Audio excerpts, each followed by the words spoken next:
Okay. Wu Long Fallen Dynasty. Dynasty? Don't know. Dynasty. Review on the Xbox Series X. This game has been a journey, has been a roller coaster ride of epicness, funny, oopsie-daisies, and stupid AI. But yes, on the Xbox Series X, is it worth picking up? Is it worth playing? And that's why hopefully you're watching this review.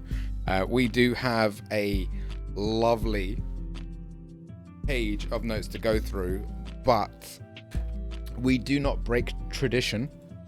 We don't.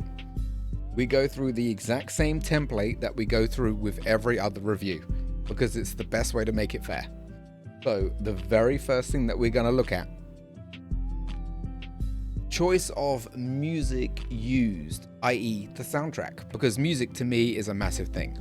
Now, Wu Long plays out very, very, very similar to Nioh, Souls type games itself, and those games all tend to have incredible soundtracks to go with them. This game is heavily Japanese inspired, and I mean over 100%. It's just constantly Japanese. So a lot of the music, the instruments that they're using are the Japanese type instruments as well, wind flutes, the harps and stuff like that. And you can hear it pretty much throughout the start all the way through this game. And I'm talking, I've measured close to 40 hours to clock this review. And I think the soundtrack is absolutely fantastic. If you're into that Japanese culture, if you're into that sort of stuff, then this is something that you probably do want to listen to on the side of not playing the game. You can probably listen to the soundtrack through Spotify, or maybe even if they've uploaded their soundtrack to YouTube. But I love the music throughout this entire game. I absolutely vibed it. Even the boss music was I can't fault any of it. So in terms of soundtrack, 10 out of 10. I absolutely loved the hell out of it. It really felt like it worked throughout the game. It didn't feel out of place in any way.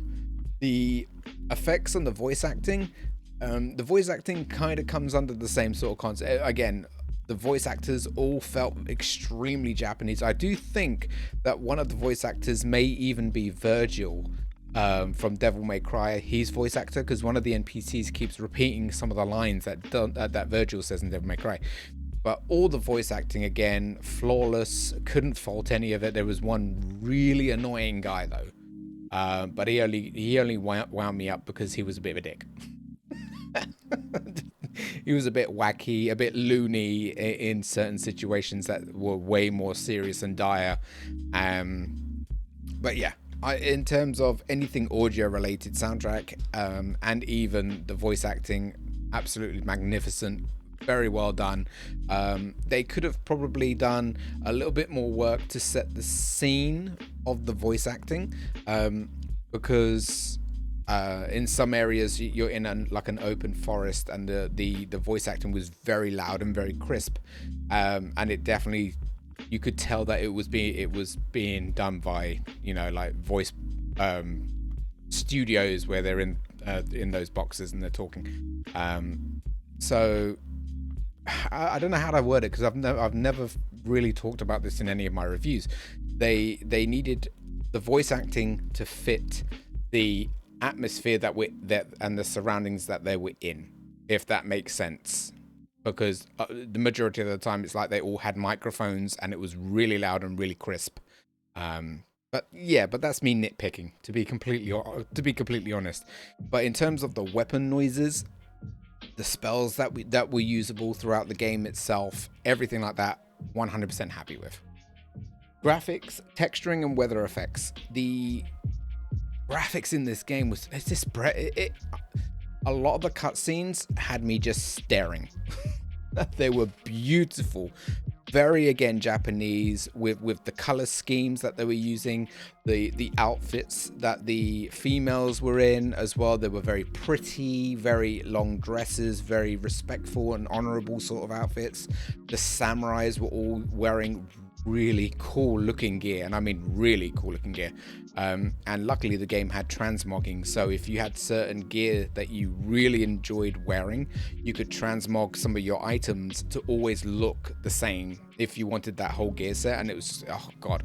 So in terms of graphics, I couldn't fault this at all. I found no broken textures. I found no screen tearing throughout the game. I found that the frames would drop a teeny amount throughout the game itself, and this game allowed me to play it in two settings. You could either play it in high quality mode, or you can play it in high frames per second mode, and I choose frames per second because I wanted a really smooth experience, and the game was breathtaking in that mode alone. Imagine switching it up and probably going full on 4K Ultra HD. It probably would look insanely good. Even the boss fights looked absolutely amazing. Some of the enemies that you fight are so well designed. It's outstanding, the work that they put into this. They really did an incredible job. The weather effects, there were a lot of levels that indeed had snow effects, snow noises, rain, thunder, lightning. Yes, this game did a phenomenal job around all of that. And even the spells gave off, thunder spells and lightning spells as well. They were pretty badass sounding at the same time. So I can't fault graphics. I can't fault texturing in any way. It all looked absolutely fantastic. The weather effects, the character designs, you get to customize your character in, I wouldn't say low detail. There was above moderate customizing options for your character. I would have liked a lot more around like piercings on the face as well, and a few more Japanese inspired ornaments that my character could have worn in her hair and stuff like that. Maybe they'll probably launch armor sets or cosmetic sets at some point as bonus DLC or paid transactions later in the future. But during the customization, I spent quite a bit of time to make my character look as fucking awesome as possible, and she did throughout the entire game. She looked fucking stunning. But again, it would have been just a little bit nicer just to have a few more, mainly around the accessories, and maybe a few more hairstyles as well for the females. But it was very, very well detailed, very, again, Souls-like. And for me, it worked. For me, I was absolutely happy with it. I wouldn't say it's Code Vein customization, because that game is just nuts when it comes down to creating your characters. But it's better than Dark Souls in terms of customizing, in my opinion. Gameplay and mechanics. This game plays almost identical to Nioh 2, whether you played one or the other or both. The armor sets, the weapon system is exactly the same. It is basically just taken from Nioh and chucked straight into Wulong. To be fair, I wouldn't be surprised if Wulong and Nioh are in the same universe, maybe even in the same parts of each other, if that makes sense, because there are so many similarities. It's crazy. Even some of the enemies have been taken from Nioh and put into Wulong. And I didn't believe it at first. And then a friend of mine was like, hold on, you're right, Steve. They're from Nioh. I was like, oh my god, they just copied and pasted. But the gameplay and the mechanics are very, very simple. It uses a dodging system instead of a parrying type system itself. So you have to dodge at the right moment to avoid the attack, but also get the advantage on an enemy. You have to be very, very careful with your stamina, because if they break your stamina bar, if it fills up too much, your poise gets broken in a way, and they can then execute you, or you can execute the enemy, which deals seriously massive damage. The armor sets all have tiers.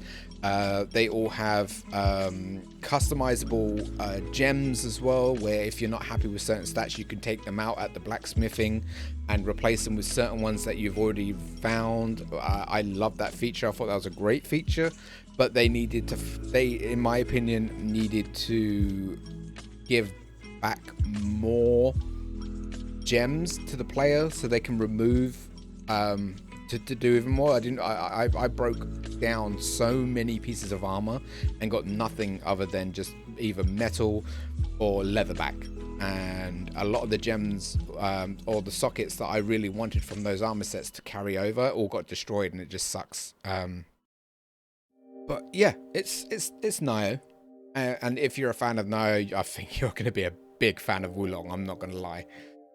The replayability and game difficulty, the game does have replayability options in it because there are collectibles to find. There are armor sets that you probably want to collect in full, and finding the 4-star and 5-star variants of said armor as well. There are so many different weapon varieties to pick as well. You will be stunned at the amount of loot that you find in this game.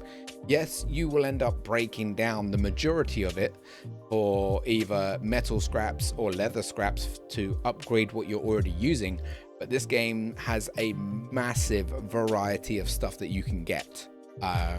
So go nuts with it, play around with it, and if you've made a mistake with, like, let's say you're leveling, or if you want to change spec, you can speak to one of the NPCs that are at your hometown or your village, the hidden village. You can redesign, you can basically re-edit your character customization and also retalent yourself. So if you feel like you want to be a different build, you can go speak to him and you can retalent, which is pretty awesome. They do use a summoning system very similar to Nioh 1 from what I've seen. I have played so many Souls games, so there is so many forms of summoning in players, with either the soapstones from Dark Souls, or even using the bell from Bloodborne, for example. You can play, from what I've seen, you can play up to 3 players, you and 2 friends, or you and 2 NPCs.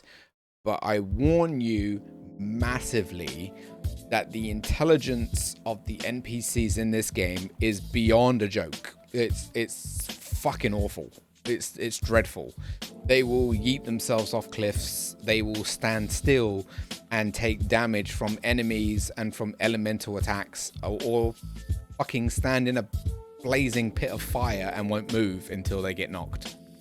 You have to waste so much time reviving these terrible NPCs during fighting that it becomes more of a babysitting simulator than anything else. So if you can play with friends, please do. Or you will get frustrated at how stupid the AI are. And I know we've got clips already to upload to TikTok with how dumb the NPCs were today. One of the levels, the NPC that I had running with me jumped off the cliff 3 times in a row because fuck it, why not? I guess he didn't want to be helping me out. I guess he just wanted to end it, and he just did it over and over again. Yay! But that's just the way it is. The game uses a fortitude system itself. So the more enemies that you kill throughout every mission, you'll see a little number at the bottom of the screen, just above your health bars and above your stamina bars and stuff like that, go up. The max level that you can reach is 25. Every single time you plant a flag within the level itself, it raises that level up. It raises your NPC level too, so it makes them stronger as well. It doesn't make them smarter. If God forbid it should, but it doesn't. But the more flags you find, the more enemies that you destroy, the easier that level becomes, because you are overpowering yourself. While the enemies, they don't go up. They all have their own base levels. And I love the idea that enemies have purple smoke auras around their number, which tells you if they've killed an online player, which means you can then seek revenge and kill them. And then, you know, I freaking love that. I think it's a really cool idea within the game itself. You can seek an honorable revenge and kill them to basically show out your big dick energy, I guess.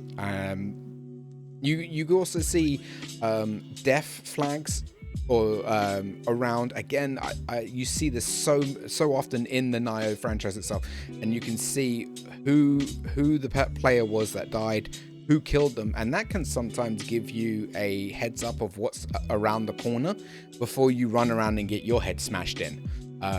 So check them out every now and again, because you might actually be surprised at how good they can be. You can turn all the online features off if you wish to, but I wouldn't. It's a Souls type experience, and I like to maximize my experience in Souls games, so I keep all those features on, and I love getting invaded by fair invasions, don't get me wrong. Even though that there are a lot of Souls games out there that have a lot of cheaters online that invade and they're just one-shot OP madness. It's just absolutely crazy. But again, decide whether or not you want to play it solo with you could either do it yourself, or you could play solo and bring NPCs in to help you. But my suggestion would be try to find friends to play it with, because it will increase the fun factor in you playing this game 100-fold. I promise you. Any game customization and stats building, it uses a pretty much a soul experience. The more enemies you kill, the more currency you absorb from them, and then you get to spend that leveling up the stats of your character. The stats are not like other Souls games that I played, so it's not like strength, dexterity, intellect, spirit, endurance, and all that crap. It's not. It's actually elements, like fire, water, earth, grass, metal, and stuff like that. And each element corresponds to certain stats within your character. And I freaking love that. Again, that gives it that extra Japanese feel to it, to be completely fair. Especially when you can summon out the creatures that belong to certain elements as well, and they're pretty badass, I'm not gonna lie. Again, being dragons, tortoises, unicorn types, like mystical creatures that just come out of your emblem and just goes hambo on the enemy in front of you. It's pretty badass. But again, that's pretty similar to what Nioh and Nioh 2 do. There are little cute pandas that you can go and find as well, and you give them little treasures and they give you little trinkets back, and then they teleport home and you got to try and collect them all like they're Pokemon. They're adorable. They are adorable. There are some side missions that are given to you, but you never ever have a side quest log. There are no quest logs throughout the game, and I'm kind of a bit iffy about that, to be fair, because I love doing side quests before the story missions, and if you watch back through all my Trovo streams, you will see that I prioritize side missions before the story. And yeah, it's a shame that you just don't actually get given a proper questing log, so you can go back through the quests and be like, okay, I've done this one, I've missed this one, I've done this one, and you can then go out for 100%. We actually achieved 41 out of 51 achievements on our first playthrough. I never look at the achievements until I complete one full review on the actual game itself, or a full completion of the game, because sometimes reading through achievements can actually spoil the game. They give away a massive amount of spoilers, usually in the name and what you have to do. So I avoid all of that stuff, and I look at achievements after I've completed the game. Story, if applicable, it's great. It's good. It's a very, very good story. I can't knock it. I can't. I'm not saying nothing for spoiler reasons, as I always, you guys know I make spoiler-free reviews. But the story is fantastic. It's really, really, really, really good, and I enjoyed playing throughout the entire. I was queued up, clued in all the way through without losing or getting distracted of what was going on. Their names, because again, it's a very Japanese game. Their names, the names of the areas that you go to, the levels and the enemies that you find. Some of them are so hard to pronounce, and my dyslexic brain just I feel like a coil just goes bong. I don't know what some of the names are, but yeah, the story is great. It's a very, very, very good story, and it is easy to follow. It is. I do wish, however, that some of the end game bosses were harder. because I found that some of the bosses mid-game to about 70% in were a lot harder to fight than the end game boss. Even one of the bosses that you fight very, very early in the game, even he kicked my ass way more. I'm talking 5 or 6 deaths in a row until I got frustrated to the point where I needed to summon help. The end game bosses I done first try. So a couple of balancing issues, maybe a couple of tweaks here and there, but a lot of them were using the same element, and once you kind of figure that out, you know how to defend against a lot of the bosses because they all use the same element. So good luck with that one. Online co-op modes, features, and stability. I was lucky enough to be blessed with Repel's community members of mine. Her son came and helped play a bit of the game with me, because I had to test out the connection servers. I had to test out the stability. We played for quite a bit and no issues. They at one point said that they had a little bit of lag, but we're not in the same country, so that could be server lag from the two of us across the pond.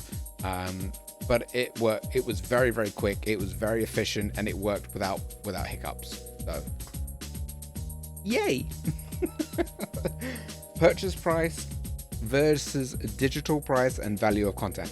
So, the standard edition of the game is £54.99, and the digital deluxe is £75, £74.99. What I didn't go and do is check to see what I could usually pick up if I went out and bought the physical edition of the game. So Wulong on Xbox, £50 for the steel tin edition. So £5 cheaper, and I get a steel tin as well. So it's pretty good. Again, the fact that I'm able to buy physical games that are cheaper than digital is embarrassing. It is. Not gonna lie. Very embarrassing.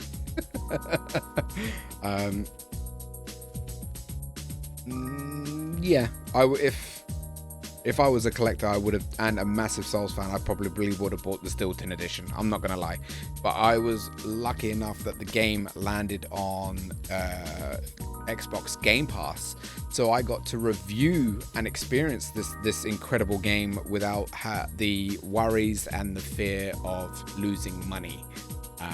So, woo, that's a win. Microtransactions and DLC. There was only one. Let me just double check. There was one DLC that was free, which was a costume set which you could pick up, and and a season pass for £17.99. I'm actually curious about the season pass, to be fair. I am curious. I'm not tempted. I'm just curious. Any additional notes is pretty much anything that I've written down. And usually I go through some of this beforehand, but I'm mixing it up. So, hey, look at me being a rebel. The game is a PEGI 16. And to be fair, if you want my honest opinion, they should have gone for PEGI 18 and allowed me to slice arms and legs off. I'm telling you right now, it would have added way more pleasure in the game. That may come across as wrong, but I'm sticking with it. I'm running around with a freaking samurai sword. I wasn't personally, but you can do, and it's done by Team Ninja Gaiden. In Ninja Gaiden, he flies through the air, slicing and decapitating ninjas. So I think this game should have gone for the 18 rated and added decapitation, arms, limbs, and all that lot. Just go absolutely Hambo. Allow us to, especially with the demons. Let me cut their arms and legs off, for crying out loud. The size is a 65 gig file. I'm not going to lie, that's pretty small to the content in the game. Not going to lie, I thought it would be a lot bigger. Consoles available: Xbox Series S, X, PS4, PS5, and Windows. Publisher is Koei Tecmo Europe. Hopefully I haven't butchered that. The developers are the same, but instead of Europe, it's Games and Team Ninja. Type of game is listed as an action adventure, available on Game Pass. Above average customization, could have we've already talked about that. That's pretty much could have used a few more hairstyles and a few more accessories on the customizing. It does have co-op. I compared the game to a Nioh Code Vein hybrid, which I still stand by. After completing this, I still stand by. Great boss fights, screenshot photo capturing. So if something epic is about to happen and you want to quickly capture it, there's a feature in the game that allows you to take pictures, which is always, I love that little feature. Great variety of spirit summons. Again, can't knock it. AI extremely dumb. yeah, I put it in bold. The AI is trash in this game, absolute garbage. There was a 522 megabyte update on the first week of the game coming out. I didn't read the patch notes, so I can't say what was patched. It's 522 megs is quite small, to be fair, so it could have been something, a couple of problems that they found throughout the game and just quickly patched them. I don't like the fact that sometimes you're automatically kicked out of missions within the area, so if you missed a flag or two, then you are screwed. You have to redo the entire mission all over again. And that, I don't think that should have been a thing. Even after you kill the last boss in the game, it should say, you know, would you like to leave the area, or would you like to run back and quickly look for the missing flags that you didn't find? Because the game records all of that. Even on the mission prompt screen, it tells you how many flags you found. So give the player the choice is always better.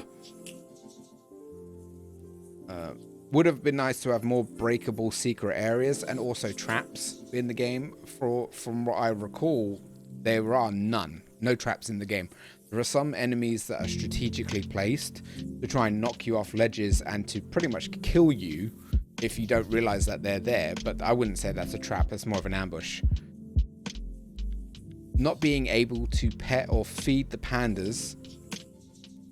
If you're gonna put fluffy creatures in a game, let me pet the creature. Not gonna lie, let me pet the fucking creature. You allow me to stroke the fox in one of the other games that we played. I can't remember. It's been a long time now. Where you go around and you find foxes and you get to pet them. It's another samurai game as well. It's another game where you're like a ninja. The ability to recustomize your character at any time. We've already spoken about that. Oh, co-op players can reset the area. What the fuck? When that happened, I was gobsmacked. Because if you play with 2 troll players, they can keep resetting the area when you're trying to progress and you get teleported back to that flag. That should never, ever be a thing. Only the host should be able to reset the area. And that needs to be patched immediately to stop abuse.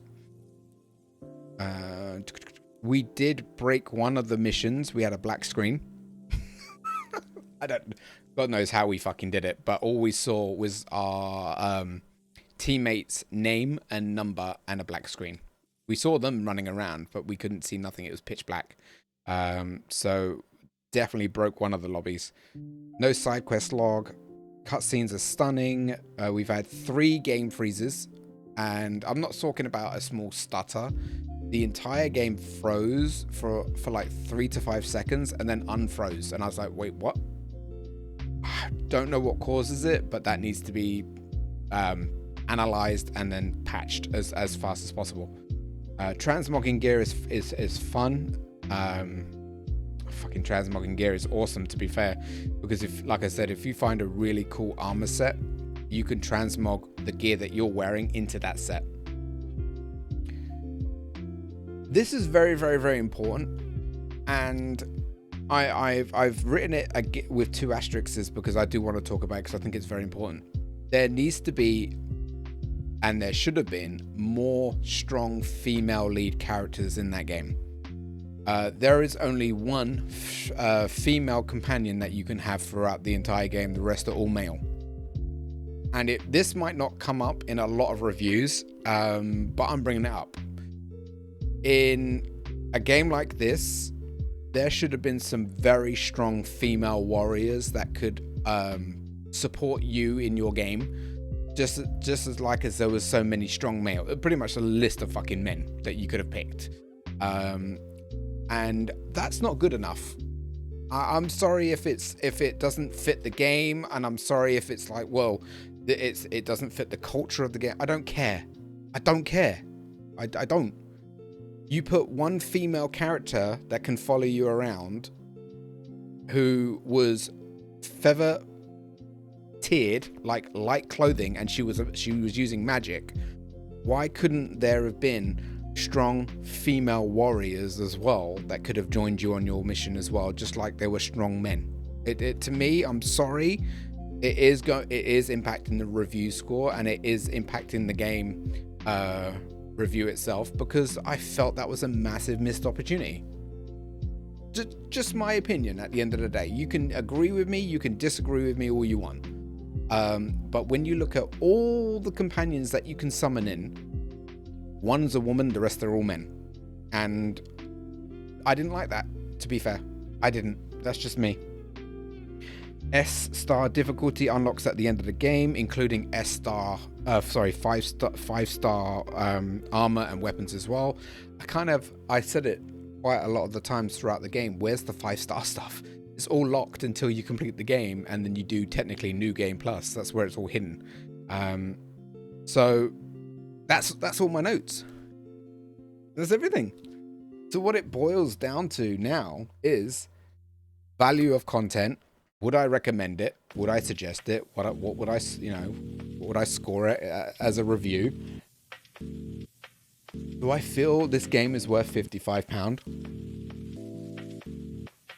I still think £55 is over any limit for any game. I think $49.99 should be the standard. It should never be higher than that, but that's just me personally. Do I feel this is a £55 game? I'm going to be honest, yes, I am. Even if it is above the $49.99, 55 quid is well worth this game, 100%. Value of content is definitely there. I agree. Yes. Would I recommend this? Hell yes, 100%. Fucking 100%. What would I score it? I've already made up my mind. I want everyone in chat to write what they think it should be, but I'm going to write it down right now. Done.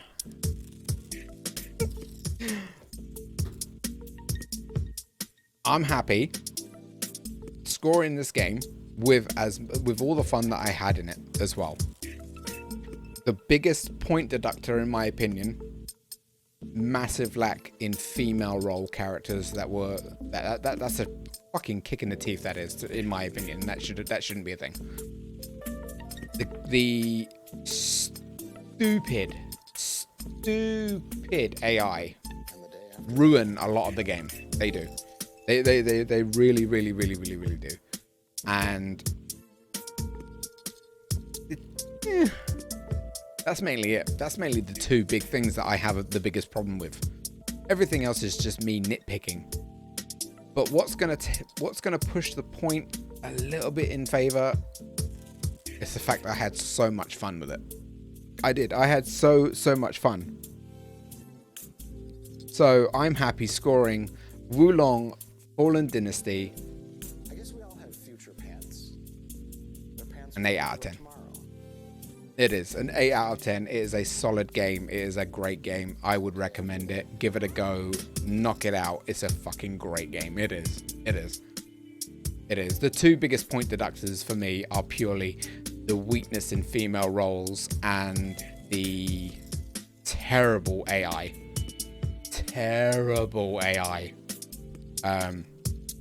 I'm happy with everything else. There are some nitpicking, but a lot of that could be patched, a lot of that could be fixed. But that is just my opinion. And thank you very much for watching the review. If you enjoy it, please give it a like. Put some comments down below. We can have a conversation about the game if you're playing and enjoying it yourself. Let me know what you thought about the review, and I will see you next time in the next review. Stay safe, healthy, and well. Bye-bye.